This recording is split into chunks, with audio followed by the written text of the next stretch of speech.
I've stayed in my fair share of questionable motels. Places where the carpet feels damp no matter how long the air conditioner runs, where the TV remote is sticky and you sleep on top of the blanket because you don't trust what's underneath.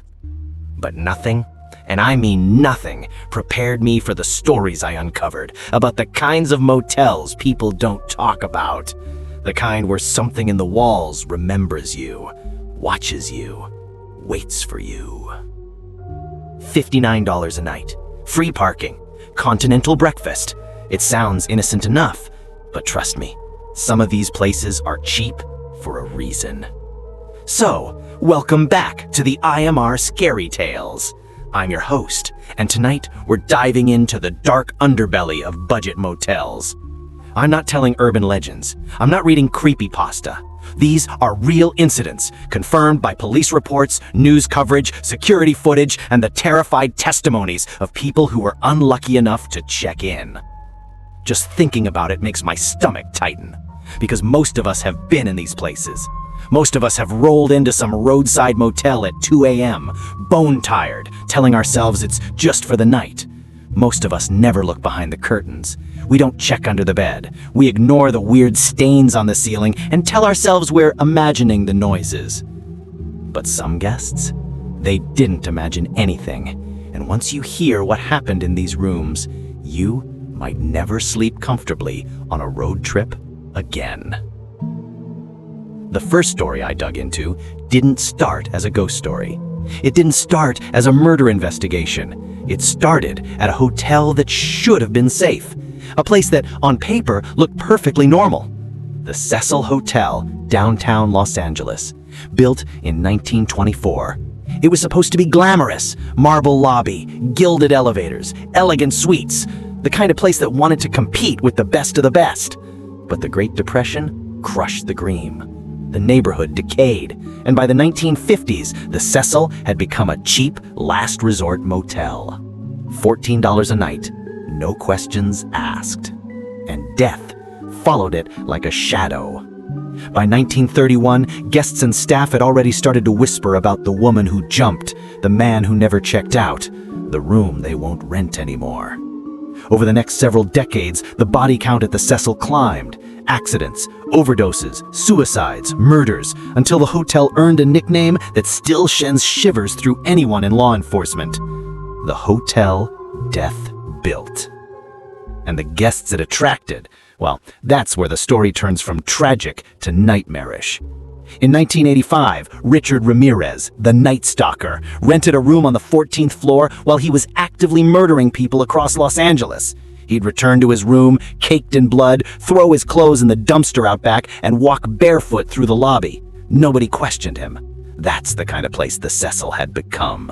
In 1991, Austrian journalist Jack Unterweger checked in. People thought he was writing about LA crime. In reality, he was committing murders from a cheap motel room, killing 3 sex workers while police unknowingly interviewed him for crime articles. It would have been horrific enough if the story ended there. But then came Elisa Lam.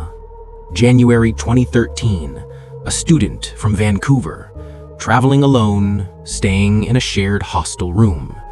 Kind, bright, troubled, but trying. The last time anyone saw her alive was captured on a hotel elevator camera. I've seen that footage more times than I should have. Elisa walks in, presses several buttons, and waits. The elevator doors don't close. She leans out, peering down the hall like she's hiding from someone. Someone the camera can't see. She jumps back inside, presses more buttons. The elevator still doesn't move. Then she starts making gestures with her hands. Fluid, strange, like she's talking to someone. Someone right outside the elevator. Someone we can't see. She steps out, hesitates, then walks away. The doors close only after she disappears from view. 19 days later, after guests complained that their water smelled foul and came out black, a maintenance worker climbed onto the roof and opened a water tank. Elisa was inside, dead, naked, bloated, floating in the same water people were drinking, bathing in, brushing their teeth with for nearly 3 weeks. The official ruling? Accidental drowning. But no one can explain how she got onto the roof through a locked, alarmed door. No one can explain how she climbed into a water tank with a lid too heavy for one person. No one can explain how the elevator behaved. And no one can explain the sightings that followed.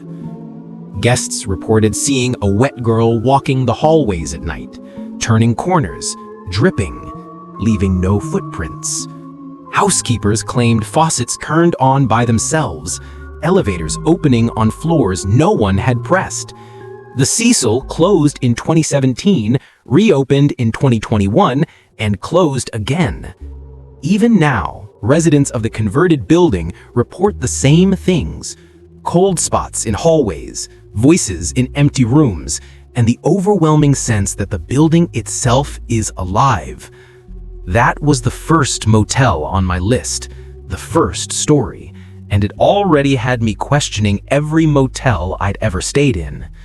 But the next one is somehow even worse. And trust me, when a motel fills every inch of its lobby with clown dolls, sits directly beside a graveyard, and rents its most haunted room for $55 a night, you know something is very, very wrong. The deeper I went into these motel stories, the more I realized something unsettling. The cheaper the room, the stranger the history. It's almost like the walls could only hold on to so much pain before that pain started to leak through the wallpaper. And if the Cecil Hotel was a slow descent into madness, the next place I looked into was a full-speed plunge straight into nightmare territory. The Clown Motel. Even saying the name makes my skin prickle. I remember the first time I saw photos of it. Bright colors, peeling paint, clown statues with cracked faces and wide grins, their eyes too shiny for the desert sun. It looked like a joke, a roadside attraction meant to creep out tourists, but nothing about the stories that came from that place were funny. Tonopah, Nevada sits out in the middle of nowhere, a desert town that feels suspended between decades, as if time just forgot it existed. And right on the edge of that forgotten town stands the Clown Motel, America's scariest motel, according to almost every paranormal investigator who's been brave or foolish enough to stay there. Imagine stepping into a lobby filled with over 2,000 clown dolls. Porcelain clowns with cracked cheeks, painted wooden clowns with peeling smiles, plush clowns slumped against shelves like they're tired of sitting up. Everywhere you turn, tiny glassy eyes stare back. But the motel's strangest feature isn't the clowns. It's what sits right next door, the old Tonopah Cemetery.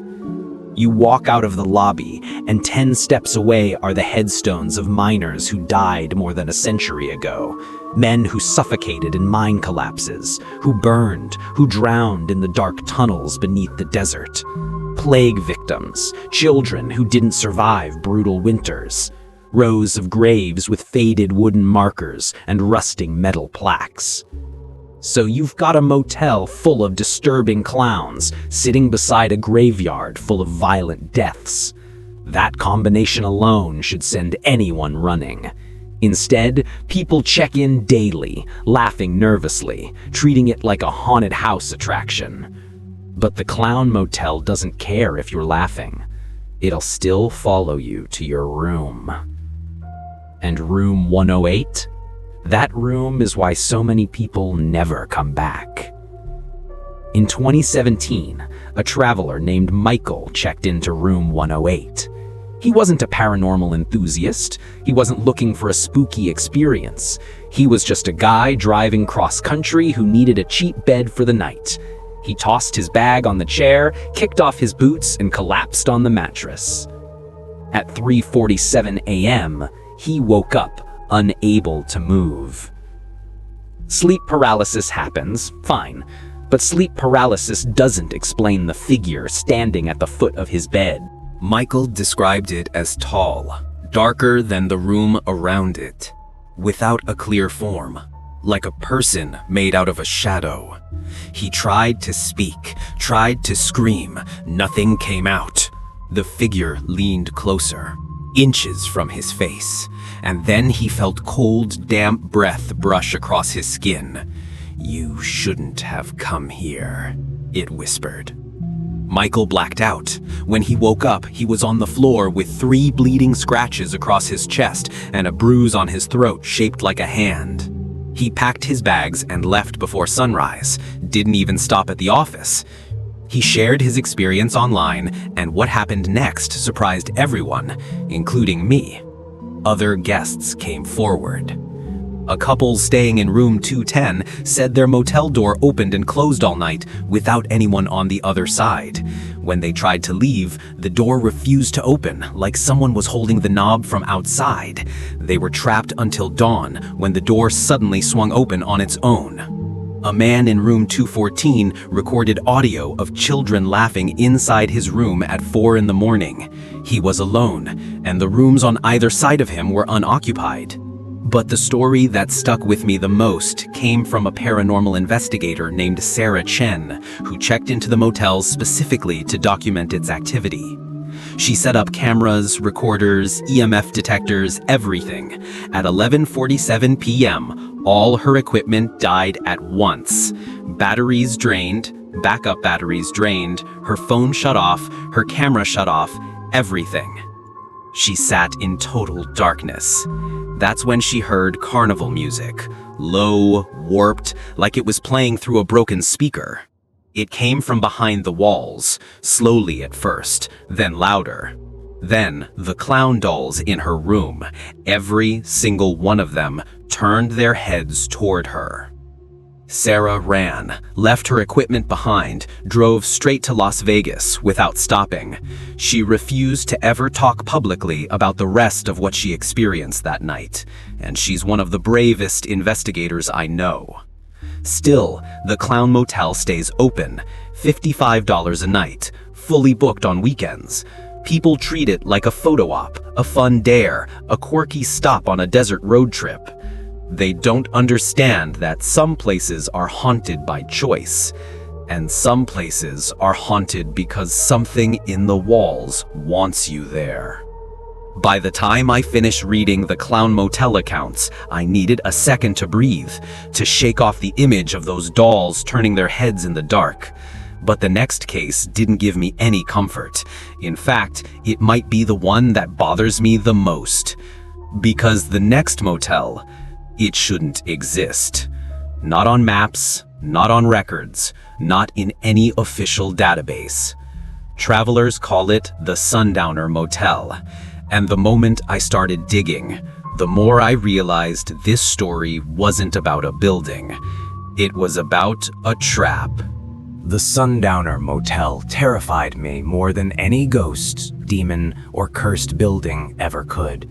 Because unlike the Cecil or the Clown Motel, the Sundowner shouldn't exist at all. Dozens of travelers, from truckers to students to retirees, all described the exact same place in chilling detail. But when I tried to verify the address, the building permits, the ownership records, anything, it was like the motel evaporated. No maps, no online listings, no property tax records, nothing. It was as if the motel only existed long enough to lure people inside. The stories all start the same way. Someone is driving alone on Route 66. It's late. They're exhausted. They've been seeing the same stretch of desert for hours, their eyes blurring from fatigue, their mind drifting. Then, out of nowhere, a neon sign flickers into view. Vacancy. The parking lot is gravel. The building is small, 8 rooms, maybe 10. The clerk behind the counter always looks wrong. Not threatening, not creepy, just wrong. His eyes never quite line up. His voice sounds like he's copying speech he's heard but doesn't understand. He gives you room 7. Always room 7. $35. Cash only. And here's the thing everyone mentions. The moment you step inside the room, you feel relief. Absolute, overwhelming relief. Like you finally reach safety after running from something you didn't realize was chasing you. You close the door, you lock it, you drop onto the bed and fall asleep almost instantly. But that's when the real story begins. Every person who stayed in room 7 describes waking up in the middle of the night to complete, suffocating silence. No cars, no desert wind, no buzzing neon, just silence so thick it presses against your ears. Then they hear footsteps. Not in the room, above it. Slow, dragging steps, moving back and forth across the ceiling. Except the motel is only one story.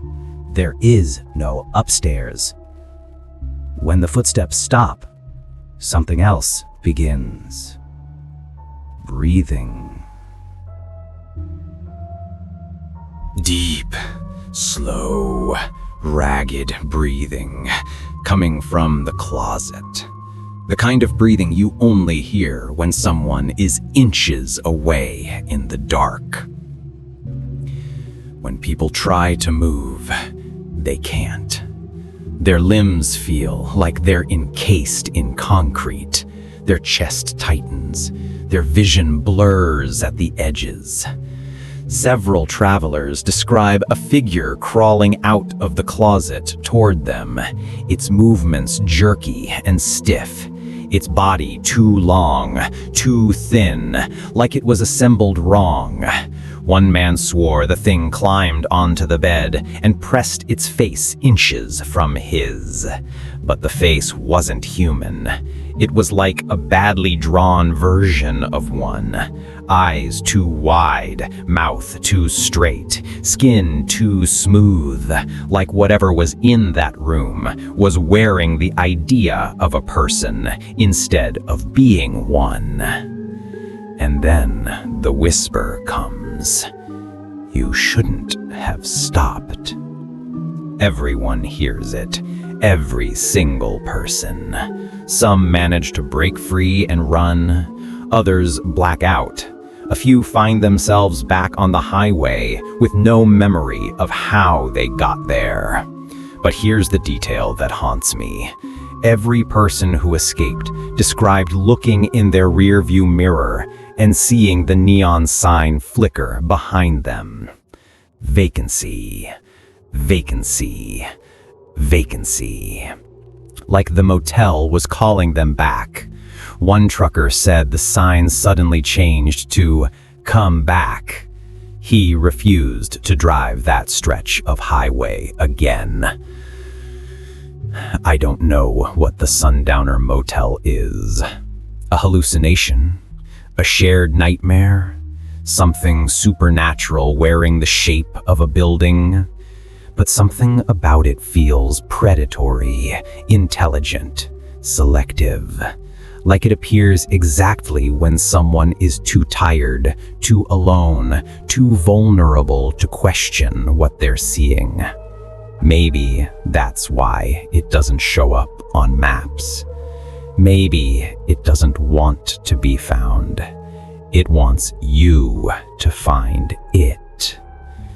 After digging through all these cases, from the death-soaked halls of the Cecil Hotel, to the nightmare circus of the Clown Motel, to the impossible Sundowner, I realized something chilling.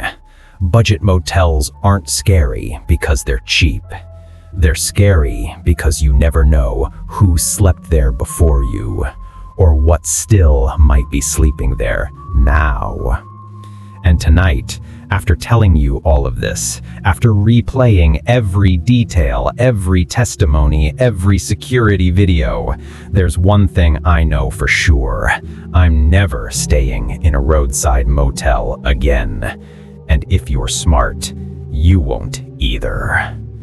So if this episode made your skin crawl, if it made you look twice at the next motel you pass on the highway, do me a favor. Hit that subscribe button. It helps the channel more than you know, and it lets me keep diving into the darkest corners of the world, so you don't have to.